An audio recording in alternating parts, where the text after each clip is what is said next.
Okay, hello. Welcome to another episode of The Immigrant Capitalist with K-Man. Thanks for being here, wherever you're watching or listening, whenever you're watching or listening. I hope you're happy and well.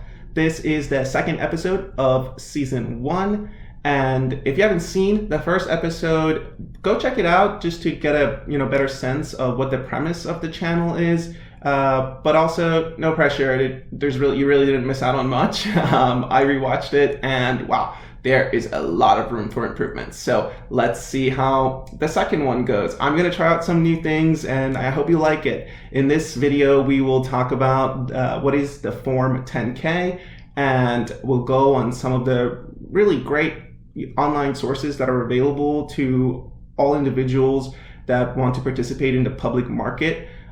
To help learn directly from the company itself. One of the most important things about investing is that you have to formulate your own ideas. And sometimes there's just so much commentary, especially these days, right? As we're trying to help overcome some of this misinformation that's infected our social channels, it's going to be really important to learn what are some accurate sources that you can rely on to make your own decisions and arrive at your own conclusions. I'll share with you my rock stock to close out the video, and hopefully that will inspire you to go out there and find yours. Every portfolio has a rock stock, so maybe we can just get started, and I hope you enjoyed the episode.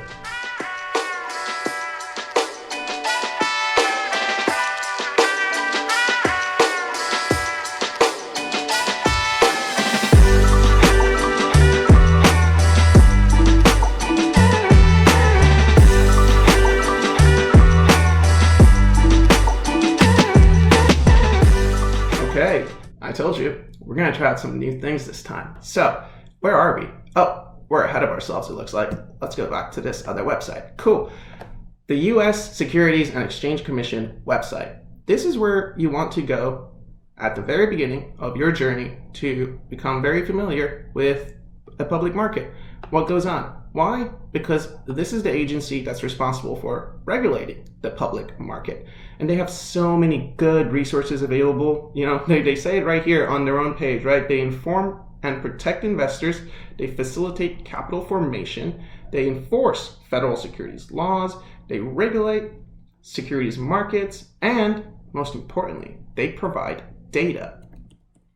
So they have a very, straightforward, it's a, government looking website, nothing too fancy about it. And as we're scrolling down here, we're seeing just what are the different things that they offer. Whenever I land on a website, personally, I like to go all the way to the bottom, to the footer. That's where I find the most important information, usually. And in this case, when I came here, this is the first time that I came across the Investor.gov website. This must be a new website. I haven't really heard too much about it. So I clicked on it and I thought maybe we could check it out. So when we come to this Investor.gov, which, at the very top, it says it's an official website of the United States government. This is a good overview of how to identify online sources that can be reliable to helping you formulating your own decisions. So how do we know that this is a good website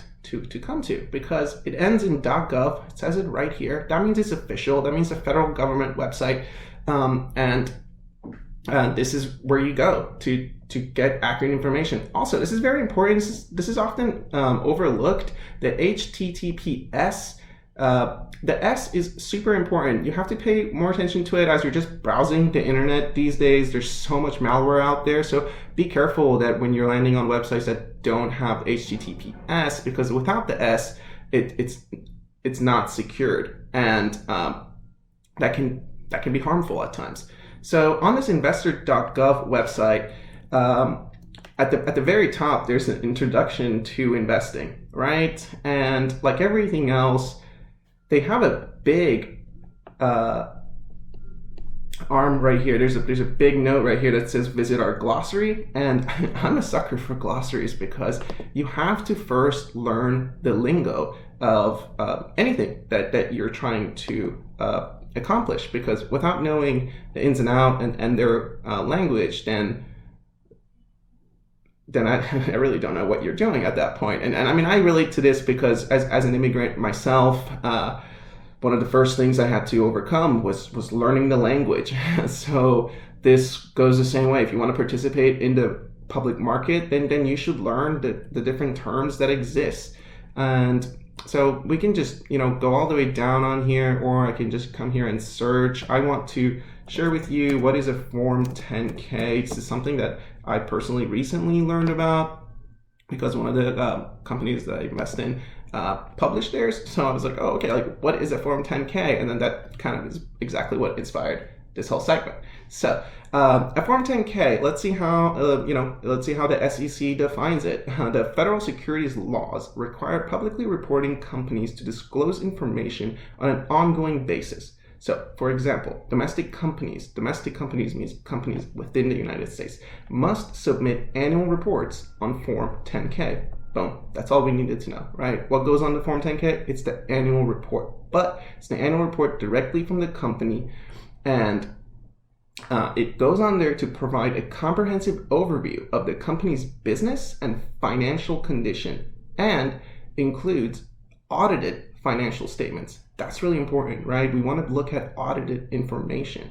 Okay, so anyways, let's say we've looked at a company that's come up and I'm kind of interested in learning more about them. I can, go a number of ways. I can look for a bunch of commentary, or I can just come here on the EDGAR database of the SEC and search for the company's 10K to hear directly from the company how they themselves talk about themselves and what goes on, what's their vision, what are they seeking funding for. So one company, the company that I'm telling you about that actually just published theirs is Dutch Bros. Full disclosure, I do have a position in this company, which this is actually a good reminder for everyone.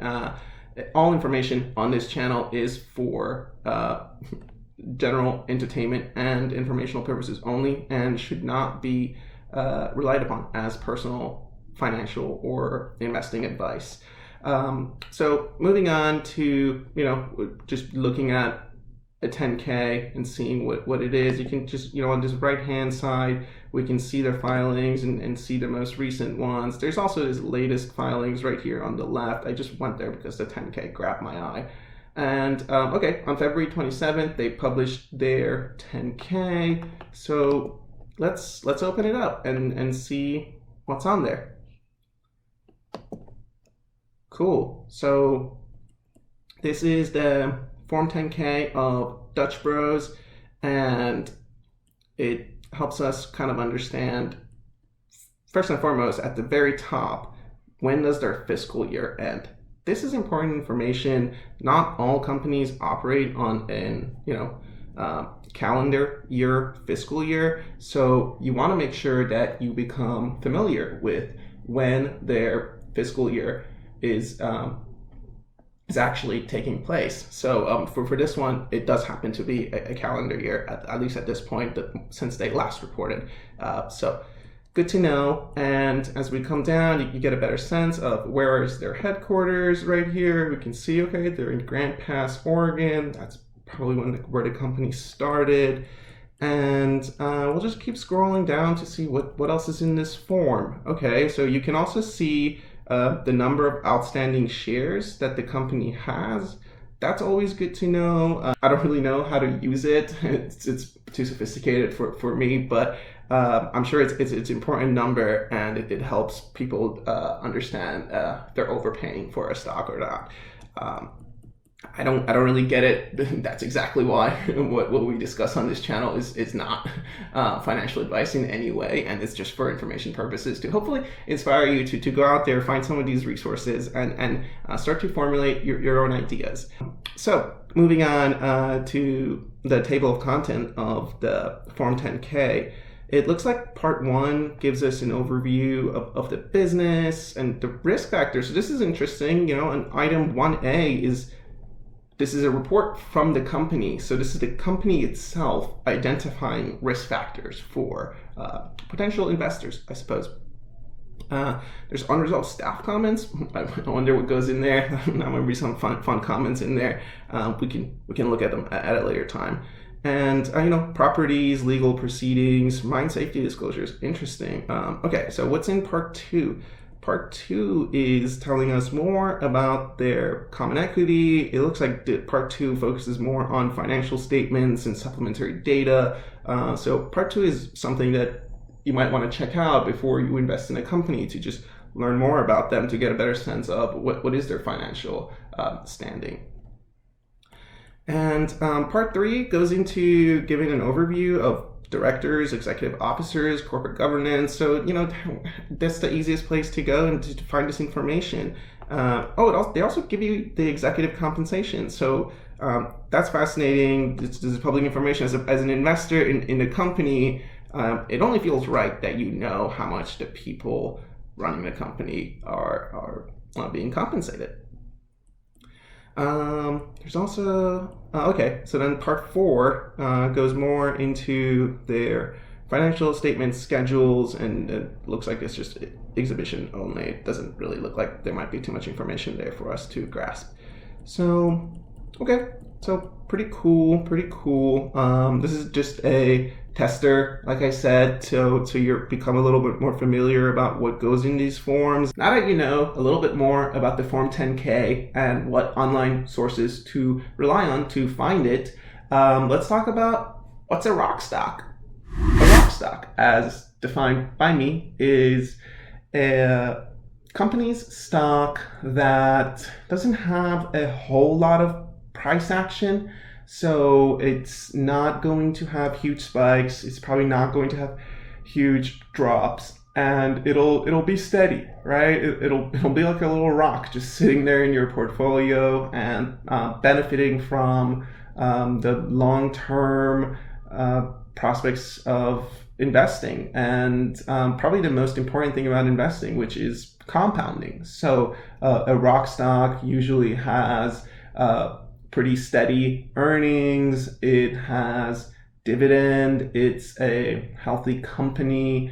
And, in terms of turmoil, you can kind of just know that thing's going to be okay. And then we'll get through this until we can find another opportunity that presents more growth.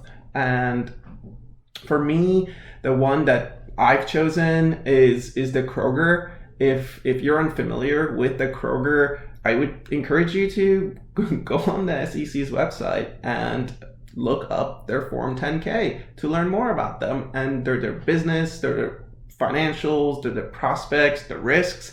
And, you can find this on the EDGAR database, as we learned. Don't ask me what that stands for. I've already forgotten. So, but that's a good place to go and check it out. That pretty much does it for episode 2. I do hope you enjoyed it. Like I said, I tried out some new things. I don't know about the screen recording. So, tell me in the comments how you vibed with the second episode. And if you were new, this is the first time you've landed on this channel, I do hope that you stick around and maybe consider subscribing. And I'll see you next time. Bye-bye. Subscribe, share, like, or leave a comment. This message was generated by AI. See you next time.